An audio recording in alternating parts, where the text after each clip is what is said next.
Supreme Chakma তার Facebook আইডির নাম। তিনি লিখেছেন, "নিলয় ছাড়া আর কি কোনো নায়ক নাই?" না, অনেক নায়ক আছে।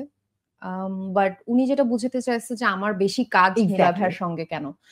এইটা আসলে ডিরেক্টররা ভালো বলতে পারবে। এটা আমি অনেক টক শোতেই হুম, বলেছি। হুম, হুম, সবারই হুম, একই হুম, হুম, প্রশ্ন বা আমার ফেসবুকেও আমি যখন কোনো পোস্ট করি তখনও এখানে এই প্রশ্নটা অনেক আসে।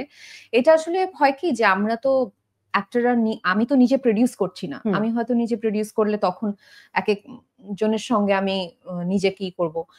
কাস্ট করব। বাট যেহেতু এটা প্রোডিউসাররা প্রোডিউস করছে এবং ডিরেক্টরদের একটা চয়েস থাকে এবং আম যেহেতু আমাদের কাজগুলো মানুষ দেখে বেশি, সো প্রোডিউসারের তো অবশ্যই ওই জিনিসটা মাথায় থাকে যে একটা ভালো কাজ সঙ্গে, সঙ্গে আমার টাকাটা যেন উঠে আসে। সো হয়তো ওই জায়গা থেকে চিন্তা করে বা আমাদের একসঙ্গে কেমিস্ট্রি ভালো দেখেই হয়তো একসঙ্গে কাস্টিংটা বেশি করে। আর আমি পার্সোনালি খুব এনজয় করি নীলা ভাইয়ার সঙ্গে কাজ করতে। সবার সঙ্গেই কাজ আমার টুকটাক হয়েছে। মোশাররফ ভাইয়ের সঙ্গে কাজ করতে একেকজনের different aura, different, hmm, different hmm, hmm. Way of working. So আমার সবই এনজয় করি। আর নীলা ভাইয়ের সাথে একটু আ মজা বেশি হয় সেটে। মানে হাসাহাসি, আম ঝগড়াঝাটি এগুলো একটু বেশি হয়। সো ব আরো নায়ক তো আছে অবশ্যই হুম, নীলা ভাইয়া ছাড়া। ওকে। পরের প্রশ্ন। আহমদ সালমান লিখেছেন, "বিয়ে করবেন কবে?" এটা আমি আসলে জানি না। আল্লাহ যখন রেখেছে ভাগ্যে তখন হয়তো। ওকে। মোহাম্মদ ওমর লিখেছেন, "প্রিয় তারকা না, অপূর্বের সাথে আপনার কোন নাটক আসবে?" প্রশ্নবোধক। "আসলে ভালো লাগবে। আর ইত্যাদিতে গাওয়া গান খুব ভালো ছিল।" থ্যাংক ইউ সো তো কবে মাচ। নাটক আসছে? কার সঙ্গে? অপূর্ব ভাইয়ের সাথে। অপূর্ব ভাইয়ার সঙ্গে ইদানিংকালে কোনো কাজ আমার আসছে না। কারণ অপূর্ব ভাইয়া তো এখন নাটক কমিয়ে দিয়েছেন। হুম, সো হুম, হুম, হুম, হুম। ইদানিংকালে কোনো কাজ ওকে। আসছে না।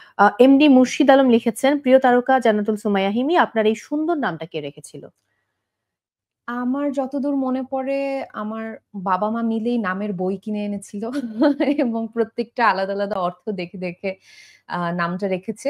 তবে তারা যখন রেখেছে তখন হিমি মানে খুব ঠান্ডা ওই হিসেবে রেখেছে। যেহেতু আমি অক্টোবরে হয়েছিলাম আর আমি আ বাচ্চা হিসেবে খুব ঠান্ডা হুম? মেজাজের ছিলাম। আসলেই? হ্যাঁ।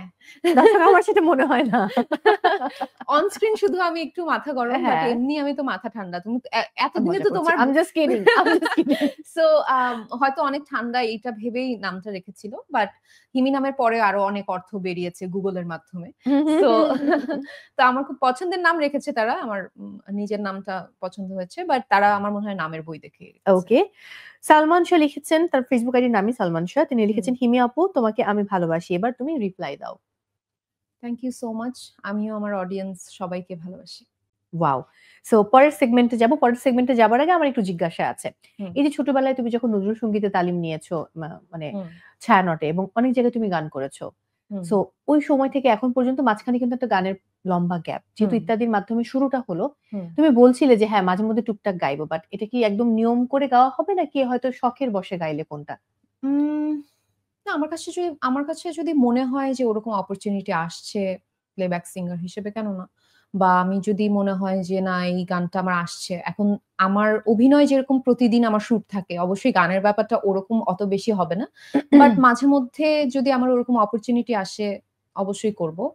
আর আসলে নজরুল সঙ্গীত দিয়ে শুরু আমি বলব না। আমার ১ম এ শুরু হয়েছিল কিন্তু পল্লীগীতি দিয়ে। আমি সব ও ধরনের আচ্ছা, গানই ওয়াও! শিখতাম। হু, হু। হ্যাঁ, তখন আমি হচ্ছে সাধনা মিত্র ম্যামের কাছে শিখতাম।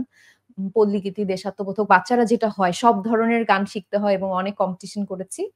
আ ছায়ানটে যখন আমি গেলাম তখন আমাকে একটা চুজ করতে হতো। তখন আমি নজরুল সঙ্গীতটা হু, বেছে হু, নেই হু। এবং ছায়ানটে যাওয়ার পরে আমি হচ্ছে ফেরদৌসা ম্যামের কাছে শিখি।